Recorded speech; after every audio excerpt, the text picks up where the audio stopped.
This podcast is brought to you by WRFL, Radio Free Lexington. Find us online at wrfl.fm. Catch us on your FM radio while you're in Central Kentucky at 88.1 FM all the way to the left. Thank you for listening, and please be sure to subscribe.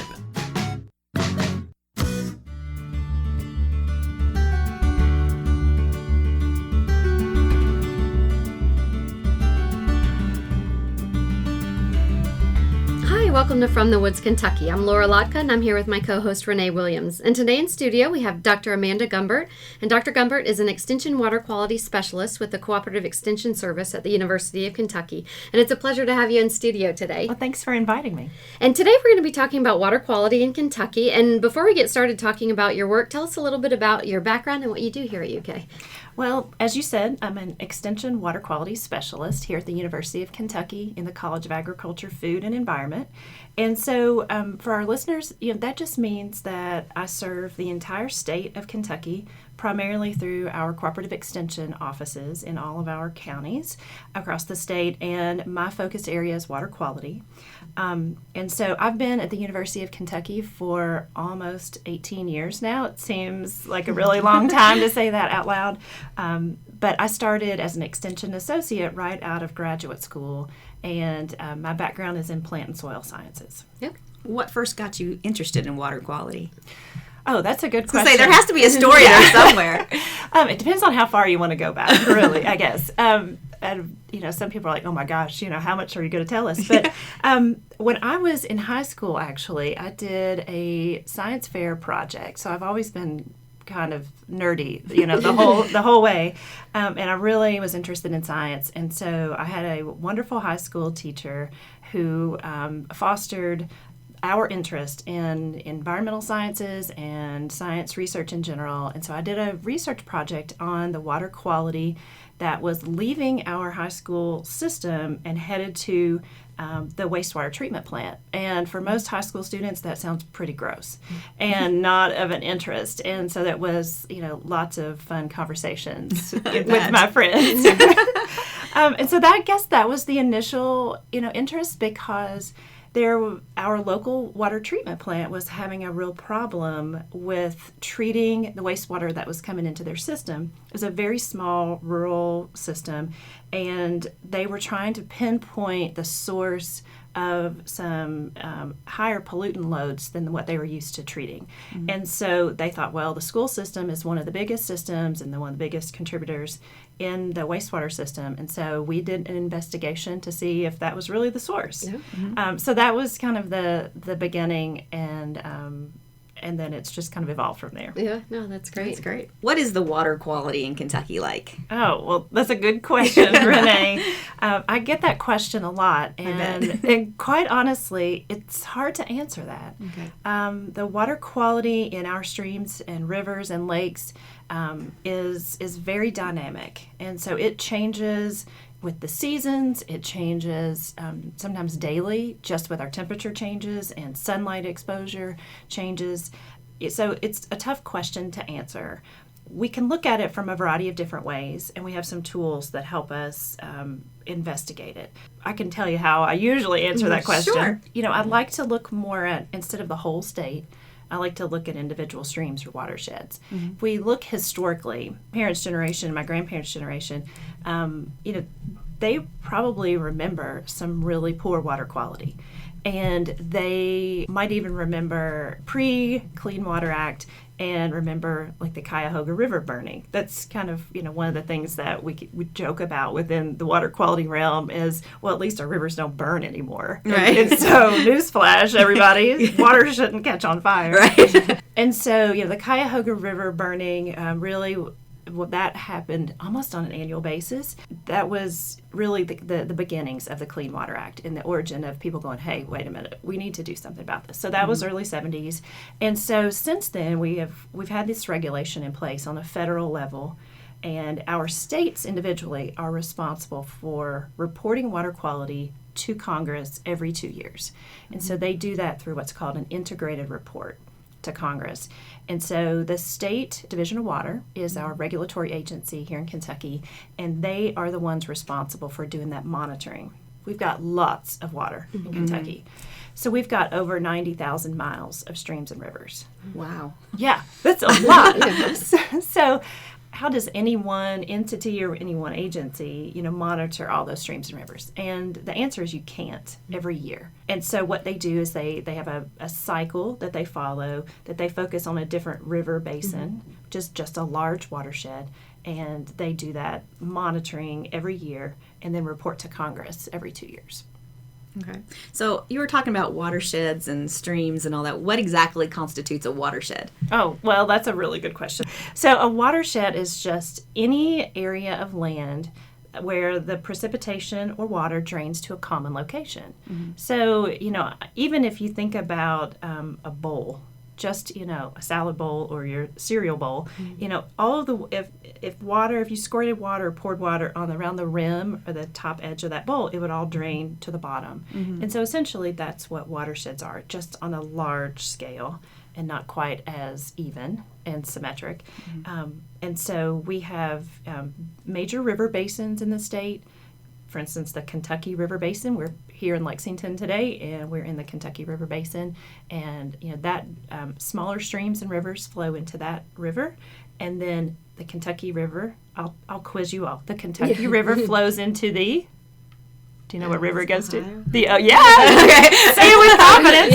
Ohio. Yeah. So the Kentucky River flows to the Ohio River. The Ohio River flows into the. That one I don't know. The Mississippi River, yeah. And then the Mississippi River flows into the Gulf of Mexico. Right. Awesome. So that is a large scale of watersheds. And the Mississippi River Basin itself actually drains about 40% of the continental United States, which is a huge, huge watershed. But we try to look at things on a smaller scale because managing at that level is really complicated and difficult.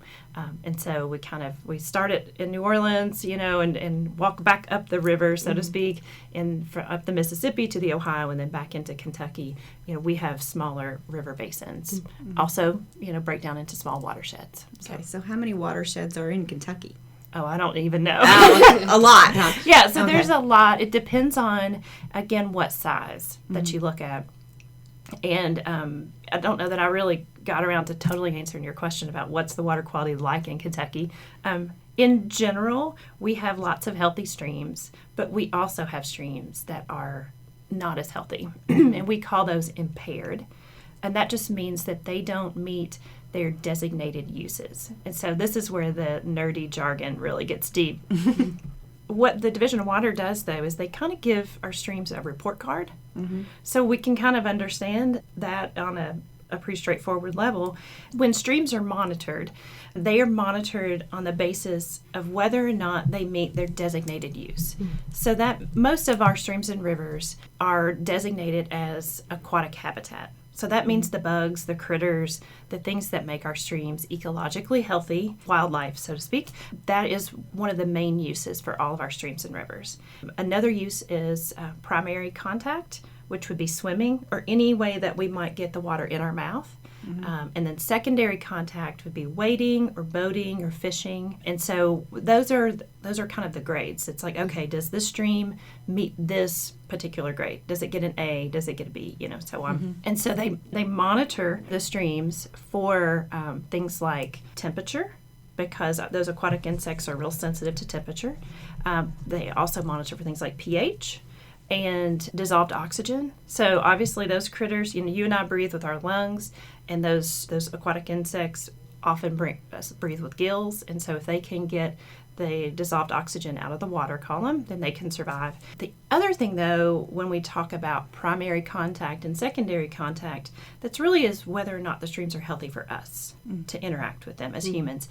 And we often use the standard that we grade against is whether or not there's bacteria present or absent. And so all those things combine into a grade or some level of whether that stream meets its designated use. So that kind of is a long way to describe whether or not we have good water quality in Kentucky. Very interesting, though. Yeah. If our listeners are interested in learning about their local waterway, which I really encourage everyone to know what their local stream or water body is and what watershed it's in, they can go to the Kentucky Water Health portal. We can share the website in the show notes, and it's a really cool website. It's map-based and GIS-based, and you can click on where you live. You can also search by latitude, longitude. You can search by stream name, or I don't know if you can search by street address, but certainly county. And then you can navigate around and click on the streams, and it will give you a report of what the quality of that stream is. At least the most up-to-date data that's in that website. So it's a really cool resource. That's Sounds great. like it, yeah. So I was going to ask, it sounds like, it's a lot with the working with the landowners and stuff like that. Can you tell us a little bit about what you do with working with landowners and letting them know about their water quality and things like that? Yeah, absolutely. So a lot of my work is focused around the Kentucky Ag Water Quality Act. That act says, and that's law, so state law, it says if you have 10 acres or more involved in agriculture, which includes forestry or silviculture, you need a water quality plan. And that plan includes practices that you'll implement on your farm or land to protect water quality. And so you guys are, I'm sure, very familiar with the forestry best management practices and those that go along with logging. And I will say that I think our logging operations probably are more strictly monitored than many of our other agriculture operations, than our livestock and crop operations. What I tend to work with landowners, and especially forest landowners, about are looking at their riparian zones or their streamside buffers and making sure that those buffers are in place, that they're utilized. Many of our forest landowners also have livestock or crops, and so making sure that best management practices are implemented there as well, because putting those practices on the ground helps keep soil and nutrients and any potential chemicals we might use in agriculture on the land and where it needs to be to serve its purpose, and not in our waterways. Okay, so those are some of the practices that landowners can do to help with this Water Quality Act that they have to comply with? Yeah, I've worked with this program for quite a few years, and what we try to remind landowners is that many of these practices also make good agronomic sense. So things like using cover crops in the off-season. So if they have a cash crop in the summer after harvest or right before harvest, planting a cover crop. Even doing soil testing. So making sure they know what nutrients are already in their soil before they apply extra fertilizers or manure. It saves money. If you don't need it, you don't want to put on extra. And then also protects water quality. With our livestock producers, it's things like using rotational grazing. And that's a practice we promote through our animal sciences department for healthy herds and having strong forage stands. It really makes good sense for production as well, and it protects water quality. So it sounds like you work with a lot of other departments. How many other departments do you work with? Oh gosh, I've never really counted them up, I guess. Several. Several. Animal sciences, plant and soil sciences. I need to work more with agriculture economics because, if the numbers don't work out, it's hard to convince a landowner to make a change in their practices if it's financially, a struggle. One of the things we do also is promote our cost share programs so that our landowners, whether they be a forest landowner, just a regular agriculture farm landowner, that they can utilize cost share programs that would help them pay for water quality practices on their farm. Where can they go to get more information on the cost share programs? The best place to start is the local conservation district office, and all of our counties have those. And you could also ask your extension agent as well. They usually are pretty well versed in those programs as well. There are federal programs, state level programs, local programs. There's just lots of opportunity to do different conservation practices on the land and get part of that supplemented through these programs, because all of us on Earth benefit from clean water, clean air, healthy soil. And so we're incentivizing our landowners to help us provide those ecosystem services. You've been listening to From the Woods, Kentucky with co-hosts Renee and Laura. We'll be right back after this short break.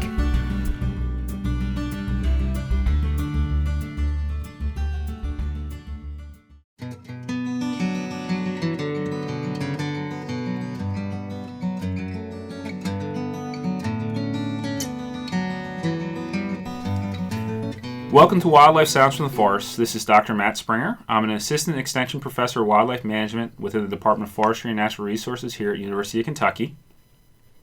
I'm here to teach you a little bit about the animals that live in our forests, especially those here in Kentucky. For those of you who might just be joining us, each week we'll play a wildlife sound from our forest. Here's our sound for this week.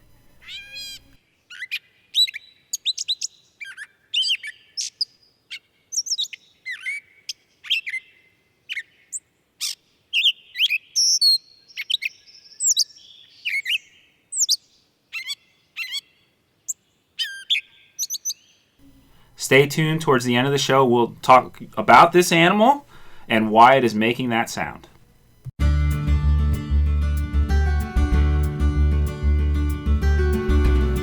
Welcome back to From the Woods, Kentucky. Let's get back to our interview. And you mentioned you work with landowners with 10 acres or more. Mm-hmm. What about the people that don't have 10 acres? What can they do?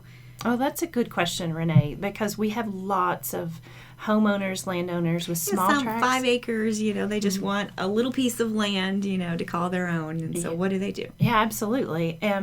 So they can really do the same types of practices, just at a smaller scale. Mm-hmm. I work with any landowners, honestly. Okay. We've worked with some just homeowners who are interested in doing some water quality practices. Around the house, they can do things like use a rain barrel to collect some runoff water. They could put in a rain garden. I just recently helped a school put in a rain garden, and that was really fun to have the students help.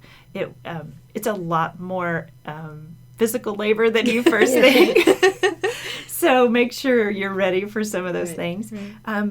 But one program that a colleague and I have worked on recently, Dr. Carmen Agaritas, she and I have developed a Kentucky Backyard Streams program. And so that's really targeted toward homeowners, landowners who have small tracts of land, but they maybe have a stream that runs through it and they just don't know what to do with it. Mm-hmm. So I don't know if either of you are in that situation. If you have a stream on your property, yes, that would be nice. Though. I'd love to, but sometimes if it rains too much, we have one in the greenway behind our house. Right, exactly. Right. So we just we have lots of homeowners who are in those situations, and a lot of times we've learned that they're kind of a no man's land, or you don't touch it, or it's more of a nuisance or troublesome than it should be. And so what we've tried to do with this Backyard Streams program is create materials in the form of publications and fact sheets, but we've also created an online course that folks can go through. It's self-guided, it's free, and we'll put the link to the website for the course also in the show notes. And you can go through at your own pace, and you start out with a course that is, what is a watershed? And so you learn what a watershed is and why it's important to learn about them and understand them. And it goes all the way through more complicated concepts like the hydrology and karst geology that we have a lot of in Kentucky, and things like riparian zones and plants to put in those on the stream banks, and really how a landowner can manage those streams and protect water quality, protect the stream banks by not mowing to the edge. That's the first thing. Please don't mow to the edge of your streams. Don't get in the stream with a weed eater. Right. And so we have that self-guided course. And once you complete the course, so there are quizzes. I have to warn our listeners. As you go through the modules, there are quizzes at the end, and then you advance to the next one as you complete them. And you will receive a certified backyard stream steward certificate that's good. After you complete that.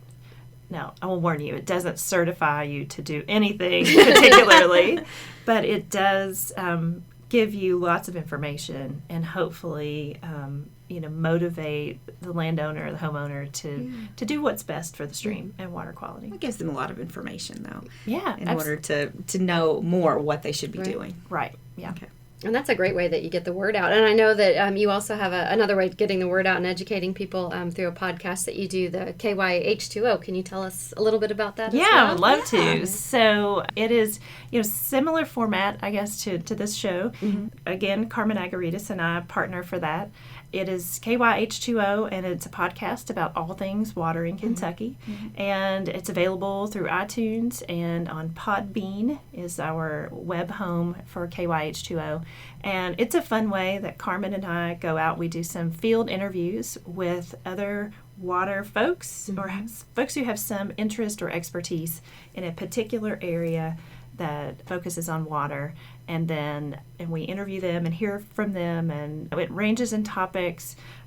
We've talked to folks who are experts in salamanders and those who are experts in beef production. So you go all the way. It's a wide variety. It's a wide variety, and everything in between. Of course, somebody talking about riparian zones and stream restoration and rain gardens. So bottled water. One of our recent releases was about bottled water. So lots of different topics. So encourage folks to tune into that if they're interested in learning more about water. Yeah, no, that's great. And we'll definitely put a link to that as well. That would be great. Shows. Thanks. Yeah. So you do a lot of great work trying to improve the water quality here in Kentucky, and we definitely appreciate that. And so can you tell our listeners how the practices that our landowners are doing here, how that can benefit all the way down to the Gulf of Mexico, and how what we're doing here impacts others around the U.S.? Yeah, because some people may think what they do doesn't impact anybody, and they're wrong, obviously. Yeah, that's a common struggle, I think, that we have. And natural resource professionals,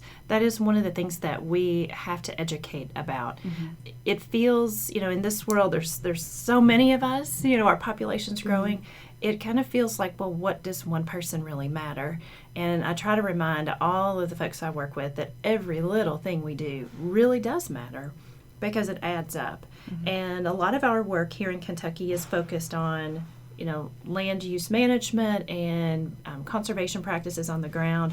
And a lot of times when I start a program, I show a map of the whole United States and, and the watersheds and where we live, and we kind of pinpoint it. And I try to remind my audiences that, everything we do here in Kentucky eventually is going to impact others downstream. And it doesn't matter if you live on a tiny little stream or you live right on, a big river or lake. Everything that you do really does impact that water. I had a colleague at Kentucky Division of Water, and her slogan was, if it's on the ground, it's in your water. And that is it resonates a lot with me, and I think it's very true. And so, one of the areas that our programs focus on is nutrient management. And so that's just a fancy way of saying fertilizer and manure management. Yeah. Sometimes I don't bring this up a lot at Thanksgiving dinner. Right. But we hear nutrients, we think, oh, nutrients are a good thing, right? We're encouraged to eat nutritious foods and a balanced diet and all that kind of stuff. And we want that for our farm animals too. Right. But at the end of the day, there's some waste products that we have to deal with. And the other thing is we need nutrients for our crops to grow and to be healthy and produce the food and fiber that we need. And so what Tammy Barnes, who is a colleague of mine, also, Tammy does a lot of on-farm nutrient management. So what she's doing is she's working one-on-one with farmers to help them balance their existing soil fertility. So that goes back to getting a soil test. They're balancing that soil fertility with the crop they want to grow, and then what other sources of nutrients they have. So whether that be manure or be commercial fertilizer. And so the reason behind us balancing that is, one, economics, right? So it's economically beneficial to not buy too much fertilizer. But also because if those nutrients are not used, by the plants and uptaken from the soil, that can run off when we have heavy rain or snow.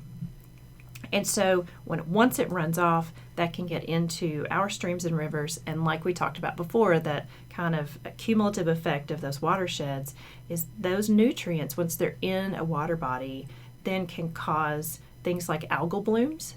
So some of our listeners probably know what that means, or they see it, especially in July and August. If we drive around Kentucky and you see a pond anywhere, it can be a farm pond, it can be on a golf course, it can be in a park. We usually have some funky stuff that's floating on the top. And so we have algae blooms that are caused by excess nutrients. And so if we think about it on a bigger watershed scale, we can think about Gulf hypoxia, or what we commonly know as the dead zone in the Gulf of Mexico. And essentially that's just a big algae bloom. So excess nutrients get into our streams and rivers in Kentucky, as well as all the other states that drain toward the Mississippi River. And then once those nutrients are in the river, they are just going down and emptying into the Gulf of Mexico. And so we have those excess nutrients, even though we think it's a good thing, it's too much of a good thing, right? It's like kind of like giving caffeine and sugar to small children. Right. We're all moms. Yeah. We don't want that to happen. And so you put those excess nutrients in the water, and then aquatic plants, algae, pick that up, and they are excited. And so they grow and bloom and multiply. And then when it's time for those plants to decompose, as they decompose in the water, the bacteria that break them down, and those microbes that are breaking them down, suck oxygen out of the water column. Oh, okay. And so it creates this area where there's no oxygen. And remember, we have talked about dissolved oxygen being one of those things that is good for our water quality, because that's what our aquatic organisms use. And so we have this area with little to no oxygen, and so fish and shellfish can't live there. And that's why they consider it a dead zone. And, it's hard to imagine or think about, because we're here in Kentucky. Like, how often do we get to the Gulf Coast? Maybe, if we're lucky, once a year, if we get to go, on vacation. And so it's far away, it's out of our minds, out of sight, out of mind kind of thing. But that really impacts the fishermen that are in the Gulf. And so I met with some of those folks this winter, and it was really eye-opening to hear them talk about, they were shrimpers, and to hear them talk about historically where they would go to shrimp, and then now with increased nutrient levels and increased dead zones or low oxygen levels, how much farther they have to go out into the Gulf to get those same harvests, because it's and so that increases their time, their effort, the amount of fuel that they have to purchase and buy, and then ultimately that comes back to us, pass back on to us, right? When we buy the fish and the shrimp. Exactly. And so that fish and shrimp, good quality still, what they can catch, right? It's it's still helping those local economies and domestically, but we're going to pay more per pound for fish and shellfish. So, and overall, it's kind of a scary thing to see those dead zones and areas where fish can't live. So, well, you also mentioned that you work with landowners, obviously, but then you also work with kids. Yeah. So explain a little bit about how you explain water quality to kids and make them want to actually be concerned about their water quality. Well, Renee, that's a good question. And sometimes it's just you have to have a lot of enthusiasm. Yeah. I also do a fair amount of soils education with kids. And I have found that if I am face to face here with somebody who's got their wildlife education, and then I have soil over here, I know that the soft, fuzzy creatures are always going to win out in popularity. So I try to make up for it in enthusiasm. But usually when we talk to students and kids about water, I guess I try to relate to what they know and what they can understand. Most kids understand that you drink water, either out of a faucet or out of a bottle of water, and they don't want to drink dirty water. And so we can talk about drinking water and why it's important to have clean drinking water. We can talk about why it's important to have clean water to bathe in or shower in, and also to swim in. Most kids at some point have gotten to splash around in a creek or a pond, hopefully, or a lake, or at least the swimming pool in the summer. And so, trying to help them understand that, it's important to have clean, healthy water for us to enjoy and drink. And, I find that kids they're so much easier audience than adults because that's like they inherently want to do what's right for the environment and what's good. And just like when we put in the rain garden at the school recently, all of the students wanted to be involved, and they knew that what was, currently their situation maybe wasn't the best situation, and that putting in the rain garden was going to help filter some of that water before it went on to a stream or river. I don't know if that answers your question. No, it does. But kids just seem to get really excited about it, and they really get excited about aquatic insects because those things are creepy looking. So it's probably pretty cool for them to be able to see them. Do you bring insects with you? Yeah. So sometimes we'll take in insects. What I really like to do, especially if you have some older kids who can use like a dissecting microscope or something, is to actually have some insects that you've caught and that you can really see their mouth parts, especially, and their legs and what they grab with and shred with and all the functions that they do. They're just fascinating to look at. So. Well, you've presented us with a lot of great information, and we appreciate that. So would you have one or two takeaway items that we could leave our listeners with? Sure. First and foremost, learn what watershed you live in. I think that's really important to know, where you live, what watershed you're in, and also where your drinking water comes from.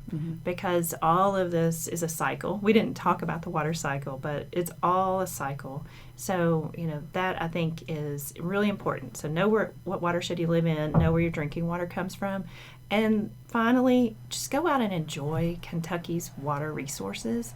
We are so blessed in Kentucky with water, and we have many beautiful landscapes that you can go out individually or with your family and really enjoy our natural beauty. That's good. Well, thank you so much, Dr. Gumbert, for joining us today. And if you'd like more information on what you heard on this segment of today's show, you can visit our website at www.fromthewoodsky.org. Now stay tuned for Wildlife Sounds from the Forest.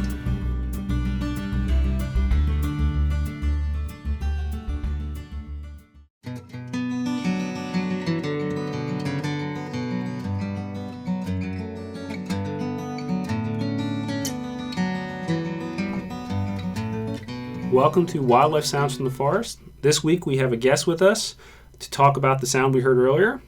Today we have Lori Thomas, Extension Forester within the Department of Forestry and Natural Resources, and she's going to tell us all about this sound that you hear now.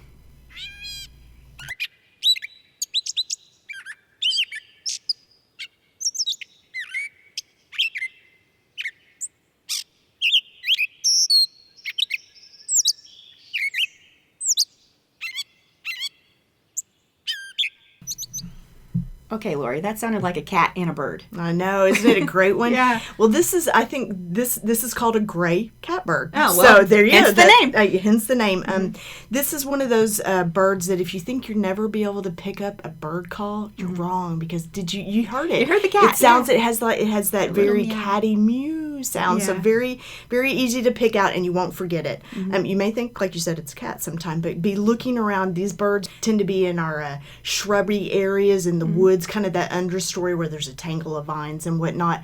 If you're out on a hike, say McConnell Springs or something, and you're like, is that a cat? Be looking around, because they skulk. They're not real obvious, but you'll hear them for sure. Okay, so what do they look like? So a gray catbird. There we go. We got cat with the way it sounds, and gray. Kind of obvious in the name. It's a very pretty slate gray bird, about the size of not quite as large as a robin. Okay.